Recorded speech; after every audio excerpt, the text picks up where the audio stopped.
گزرے وہ جنت میں ضرور داخل ہوگا۔ اب اگر اس نے گناہ بھی کیے ہوں گے تو ایمان کے تقاضے سے وہ توبہ اور استغفار کر کے گناہ معاف کرا لے گا، یا اللہ اپنے فضل سے معاف فرما کر بغیر کسی عذاب کے ہی یا گناہوں کی سزا دینے کے بعد بہرحال جنت میں ضرور داخل فرمائیں گے۔ اب دیکھو یہاں پہ جو بات میں نے کہا تھا اس کی بھی وضاحت ہو گئی۔ یا تو وہ بندہ مرنے سے پہلے خود توبہ کر لے گا، اے اللہ مجھے معاف کر دے، میرے سے جتنے بھی گناہ ہوئے اللہ معاف کر دیں گے اور اس کو فوراً جنت میں داخل کر دیں گے، سزا بھی نہیں ملے گی۔ یا پھر اللہ تعالیٰ اپنے فضل و کرم سے بھی اس کو اگر معاف کر کے ویسے ہی جنت میں داخل کرا دے، یا پھر اس کے گناہوں کی سزا بھگتنے کے بعد وہ جنت میں، لیکن کوئی بھی صورت ہو وہ جنت میں ضرور داخل ہوگا۔ علماء نے لکھا ہے اس حدیث شریف میں کلمہ لا الہ الا اللہ کہنے سے مراد پورے دین اور توحید پر ایمان لانا ہے اور اس کو اختیار کرنا ہے۔ فضائل نماز میں سے پڑھا جا رہا ہے۔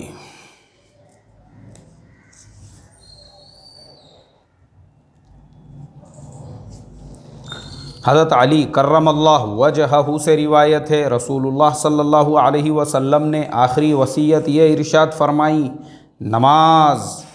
نماز اپنے غلاموں اور ماتحتوں کے بارے میں اللہ سے ڈرو، یعنی ان کے حقوق ادا کرو۔ حضرت علی رضی اللہ تعالیٰ عنہ سے روایت ہے، رسول اللہ صلی اللہ علیہ وسلم نے آخری وصیت یہ فرمائی، نماز اپنے غلاموں اور ماتحتوں کے بارے میں اللہ سے ڈرو، یعنی ان کے حقوق ادا کرو۔ یعنی دیکھو نماز جو ہے آخری وقت میں بھی اللہ کے نبی صلی اللہ علیہ وسلم کو اتنا اہتمام تھا کہ خاص طور پہ وصیت فرمائی کہ نماز کو کسی بھی حال میں مت چھوڑنا اور نماز کا جو ہے پورا خیال رکھنا۔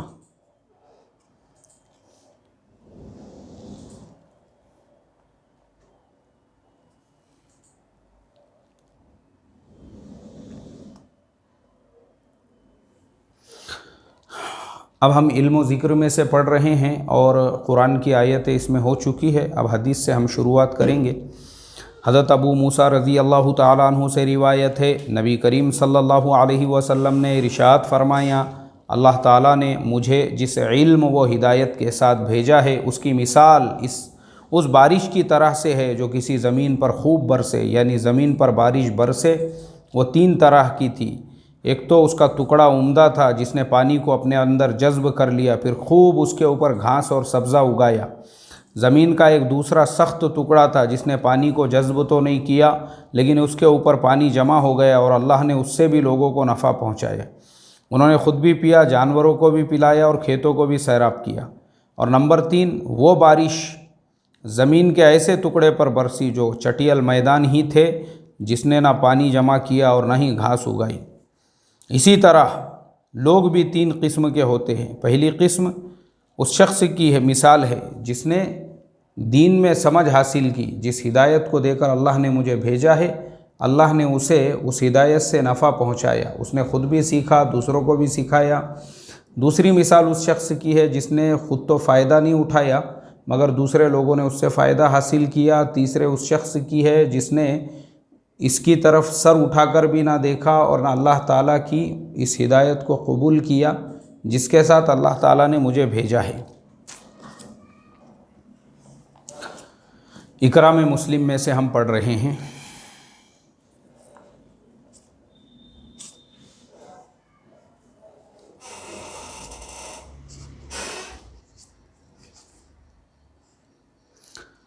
حضرت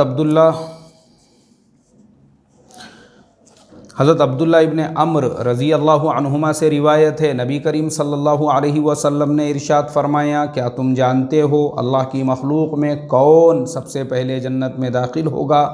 صحابہ نے عرض کیا، اللہ اور اس کے رسول زیادہ جانتے ہیں۔ ارشاد فرمایا، سب سے پہلے جو لوگ جنت میں داخل ہوں گے وہ غریب، نادار مہاجرین ہیں جن کے ذریعے سرحدوں کی حفاظت کی جاتی ہے، مشکل کاموں میں انہیں آگے رکھ کر ان کے ذریعے سے بچاؤ حاصل کیا جاتا ہے۔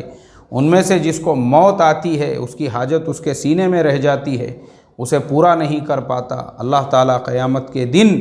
فرشتوں سے فرمائے گا ان کے پاس جا کر انہیں سلام کرو۔ فرشتے تعجب سے عرض کریں گے، اے ہمارے رب، ہم تو آپ کے آسمانوں کے رہنے والے ہیں، آپ کی بہترین مخلوق ہے، اس کے باوجود آپ ہمیں حکم فرما رہے ہیں کہ ہم ان کے پاس جا کر سلام کریں، اس کی کیا وجہ ہے؟ اللہ ارشاد فرمائیں گے اس کی وجہ یہ ہے، یہ میرے ایسے بندے تھے جو میری عبادت کرتے تھے، میرے ساتھ کسی کو شریک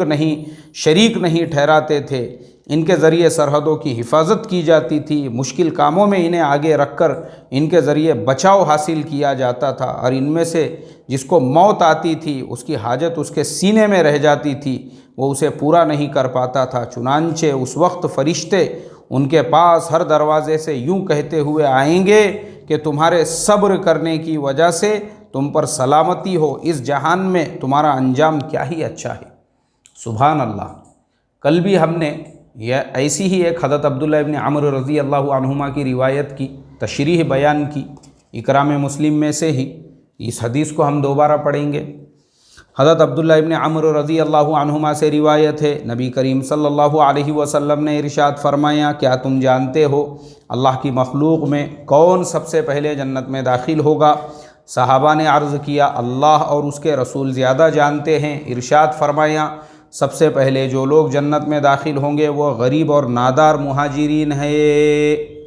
یعنی جو غریب اور نادار مہاجرین جنہوں نے مکہ سے مدینہ کی ہجرت کی تھی، ان کی فضیلت بیان ہو رہی ہے، جن کے ذریعے سرحدوں کی حفاظت کی جاتی ہے، مشکل کاموں میں انہیں آگے رکھ کر ان کے ذریعے سے بچاؤ حاصل کیا جاتا ہے، ان میں سے جس کی موت آتی ہے اس کی حاجت اس کے سینے میں ہی رہ جاتی ہے اور وہ اسے پورا نہیں کر پاتا۔ تو اچھا، یہاں پہ ایک چیز یہ یاد رکھے، غریب اور نادار مہاجرین وہ ایک مثال کے طور پر ہے، قیامت تک آنے والے جو غربا ہے، جو غریب اور نادار مسلمان ہیں، وہ بھی ان صفات کے اندر داخل ہے، اس لیے ان کے لیے بھی یہ فضیلت ہے، کیونکہ اللہ کے نبی کا جو بھی ارشاد ہوتا ہے وہ ساری چیزوں کے لیے، جیسے ہم نے وہ بیع قبل القبض کے اندر بخاری شریف کی حدیث بیان کی تھی حضرت عبداللہ ابن عمر رضی اللہ عنہما کی، جس میں اللہ کے نبی نے گیہوں جو گندم ہوتا ہے اس کے بارے میں فرمایا، لیکن نیچے تشریح میں کیا لکھا کہ گندم ایک مثال کے طور پر ہے، باقی تمام چیزیں بھی اس پر لاگو ہوں گی، سونا ہے، چاندی ہے، کپڑا ہے، زمین ہے، جائیداد ہے، گھر ہے، پراپرٹیز، ہر چیز اس کے اندر آ گئی، گندم جو ہے مثال کے طور پہ بیان فرمایا تھا۔ ایسے ہی یہاں پہ مہاجرین کا لفظ ہے، لیکن سارے غریب اور نادار مسلمانوں کے لیے بھی یہ فضیلت ہے۔ تو کیا ہوں گا کہ فضیلت یہ کیوں بیان کی؟ اس لیے بیان کی کہ جس کو موت آتی ہے تو اس کی حاجت اس کے سینے میں رہ جاتی ہے، وہ اسے پورا نہیں کر پاتا۔ اللہ قیامت کے دن فرشتوں سے فرمائیں گا، ان کے پاس جا کر انہیں سلام کرو۔ فرشتے تعجب سے عرض کریں گے، اے ہمارے رب، ہم تو آپ کے آسمانوں کے رہنے والے ہیں، آپ کی بہترین مخلوق ہے، اس کے باوجود آپ ہمیں حکم فرما رہے ہیں ہم ان کے پاس جا کر ان کو سلام کریں، اس کی کیا وجہ ہے؟ اللہ تعالیٰ فرمائیں گے اس کی وجہ یہ ہے کہ یہ میرے ایسے بندے تھے جو میری عبادت کرتے تھے، میرے ساتھ کسی کو شریک نہیں ٹھہراتے تھے، ان کے ذریعے سرحدوں کی حفاظت کی جاتی تھی، مشکل کاموں میں انہیں آگے رکھ کر ان کے ذریعے سے بچاؤ حاصل کیا جاتا تھا، اور ان میں سے جس کو موت آتی تھی اس کی حاجت اس کے سینے میں رہ جاتی تھی، وہ اسے پورا نہیں کر پاتا تھا۔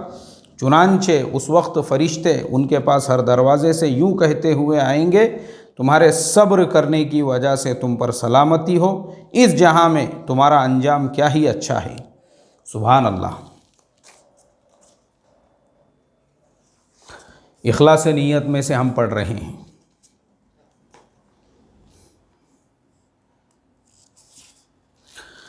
حضرت انس بن مالک رضی اللہ عنہما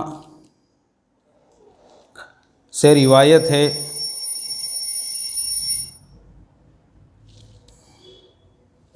حضرت انس بن مالک رضی اللہ عنہما سے روایت ہے، نبی کریم صلی اللہ علیہ وسلم نے ارشاد فرمایا، تم نے مدینہ میں کچھ ایسے لوگوں کو چھوڑا ہے کہ جس راستے پر بھی تم چلے، جو کچھ بھی تم نے خرچ کیا اور جس وادی سے بھی تم گزرے، وہ ان اعمال کے اجر و ثواب میں تمہارے ساتھ شریک رہے۔ صحابہ نے عرض کیا، یا رسول اللہ، وہ کیسے ہمارے ساتھ شریک رہیں حالانکہ وہ تو مدینہ میں ہیں؟ نبی کریم صلی اللہ علیہ وسلم نے ارشاد فرمایا، وہ تمہارے ساتھ نکلنا چاہتے تھے لیکن عذر نے ان کو روک دیا۔ یہ حدیث ہم نے کل پڑھ لیے تھے، آگے کی حدیث آج میں پڑھتا ہوں۔ حضرت عبداللہ ابن عباس رضی اللہ عنہما سے روایت ہے، نبی کریم صلی اللہ علیہ وسلم نے ارشاد فرمایا، اللہ تعالیٰ نے نیکیوں اور برائیوں کے بارے میں ایک فیصلہ فرشتوں کو لکھوا دیا، پھر اس کی تفصیل یوں بیان فرمائی، جو شخص نیکی کا ارادہ کرے پھر کسی وجہ سے نہ کر سکے، اللہ تعالیٰ اس کے لیے پوری ایک نیکی لکھ دیتے ہیں، اور اگر وہ ارادہ کرنے کے بعد اس نیکی کو کر لے تو اس کے لیے 10 نیکیوں سے 700 تک، بلکہ اس سے بھی آگے کئی گناہ تک لکھ دیتے ہیں۔ اور جو شخص کسی برائی کا ارادہ کرے پھر اس کے کرنے سے رک جائے تو اللہ تعالیٰ اس کے لیے پوری ایک نیکی لکھ دیتے ہیں، اور کیونکہ اس کا برائی سے رکنا اللہ کے ڈر کی وجہ سے ہے، اور اگر ارادہ کرنے کے بعد اس نے وہ گناہ کر لیا تو اللہ تعالیٰ اس کے لیے ایک ہی گناہ لکھتے ہیں۔ سبحان اللہ، کیا اللہ تعالیٰ کی رحمت ہے اور اللہ تعالیٰ کی جو ہے یعنی دین ہے یہ، کہ حضرت عبداللہ ابن عباس رضی اللہ عنہما سے روایت ہے، نبی کریم صلی اللہ علیہ وسلم نے ارشاد فرمایا، اللہ تعالیٰ نیکیوں برائیوں کے بارے میں ایک فیصلہ فرشتوں سے لکھوا دیا، پھر اس کی تفصیل بیان فرمائی، نیکی کا ارادہ کرے اور پھر کسی وجہ سے نہ کر سکے تو اس کے لیے پوری ایک نیکی لکھ دیتے ہیں۔ حدیث پہ غور کرو، صرف ارادہ کرے، اے اللہ آج لوگ پریشان حال ہے، اگر تو نے مجھے بھی مالدار بنایا ہوتا میں غریبوں کی مدد کرتا تھا، بیچارے نے ارادہ کیا، لکھ دی گئی اس کے نامہ اعمال میں نیکی۔ گاؤں میں لوگ پانی کے لیے پریشان ہیں، دل میں نیت کیا، اے اللہ اگر تو مجھے صاحب ثروت بناتا 2-4 بور مار کے دے دیتا غریبوں کو پانی بھرنے کے لیے، نیت کیا، اس کے اوپر اس کو ثواب مل گیا، صرف نیت کے اوپر۔ مسجد میں جماعت آئی ہے تو ہمیشہ جو پیسے والے ہیں مالدار لوگ وہی جماعت کی دعوتیں کر رہے ہیں، اب یہ بیچارہ غریب ہے اور اس نے دل میں نیت کیا، اے اللہ یہ بیچارے بڑے بڑے پلاٹنگ کے اور بلڈنگوں کے دھندے کرنے والے ہیں،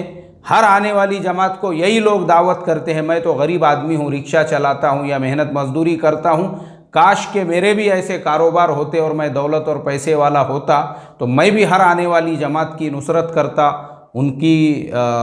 دعوت کرتا اور ان کا اکرام کرتا۔ تو اس نے نیت کیا، اللہ تعالیٰ نے اس کے نامہ اعمال میں وہ ثواب لکھ دیا۔ تو صرف نیت پہ، سب سے پہلے تو نیت پر نامہ اعمال میں نیکی لکھ دی جاتی ہے،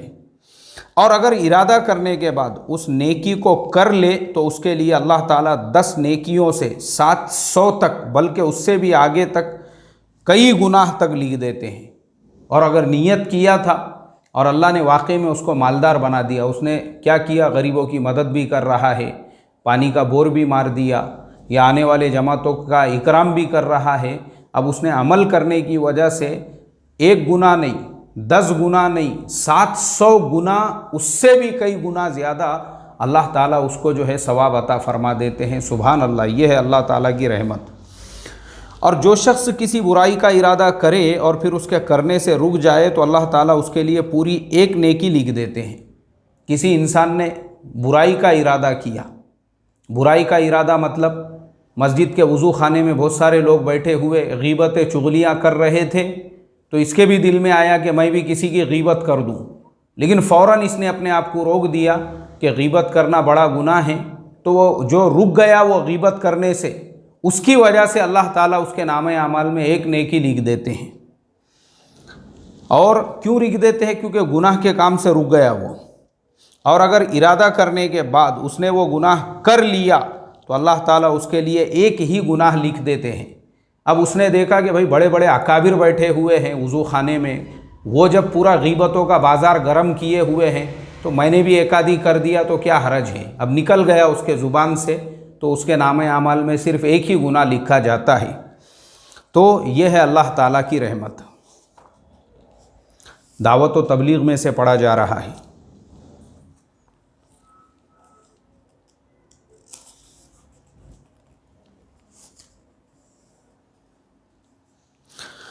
حضرت لقمان علیہ السلام نے اپنے بیٹے کو نصیحت کی، جس کو اللہ نے ذکر فرمایا قرآن میں، میرے پیارے بیٹے نماز پڑھا کرو، اچھے کاموں کی نصیحت کیا کرو، برے کاموں سے منع کیا کرو، اور جو مصیبت تم پر آئے اس کو برداشت کیا کرو، بے شک یہ ہمت کے کام ہیں۔ دیکھو یہ نصیحتیں حضرت لقمان نے اپنے بیٹے کو کیا نصیحت کی، فرمایا میرے پیارے بیٹے نماز پڑھا کرو سب سے پہلے تو، اس کے بعد اچھے کاموں کی نصیحت کیا کرو، برے کاموں سے منع کیا کرو، اور جو مصیبت تم پر آئے اس کو برداشت کیا کرو، بے شک یہ ہمت کے کام ہے۔ اب جب تم برے کام سے لوگوں کو روکیں گے نا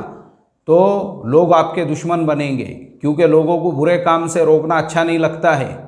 آپ کسی بھی برا کام کرنے والے کو روکو، وہ کبھی بھی اچھا نہیں مانے گا، وہ آپ کا دشمن بنے گا۔ تو یہ قرآن کی ترتیب ہے، اس کی تشریح ہم کل ذرا تفصیل سے بیان کریں گے انشاءاللہ۔ لا یعنی باتوں سے بچنا،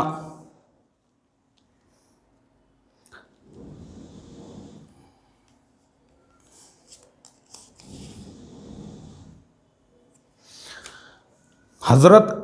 ابی جحیفہ رضی اللہ تعالیٰ عنہ سے روایت ہے، نبی کریم صلی اللہ علیہ وسلم نے صحابہ سے پوچھا اللہ کے نزدیک سب سے زیادہ پسندیدہ عمل کون سا ہے؟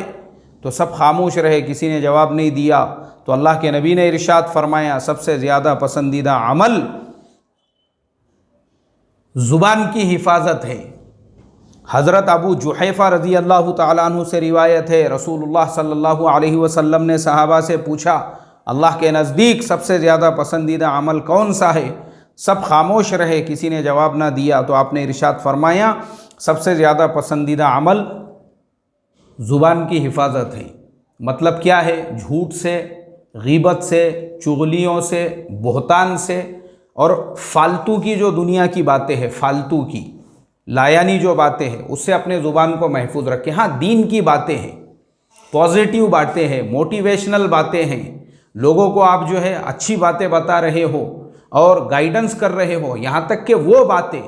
جس سے دنیا کا فائدہ ہے، دنیا کا فائدہ ہے، وہ بھی بالکل آپ کے لیے جائز ہے۔ لیکن جن باتوں سے نہ دین کا فائدہ ہے، نہ دنیا کا فائدہ ہے، نہ جن باتوں سے بلکہ الٹا گناہ عظیم ہے، تو پھر اللہ کے نبی نے فرمایا یہ سب سے خطرناک چیز ہے۔ اللہ حفاظت فرمائیں اور اللہ تعالی ہم تمام کو عمل کی توفیق عطا فرمائیں۔ ایک بہت ہی غمگین خبر ابھی مجھے تعلیم سے تھوڑی دیر پہلے پہنچی۔ ہمارے حضرت جی مولانا سعد صاحب، ان کی ہمشیرہ یعنی ان کی بہن، ان کا انتقال ہو چکا ہے۔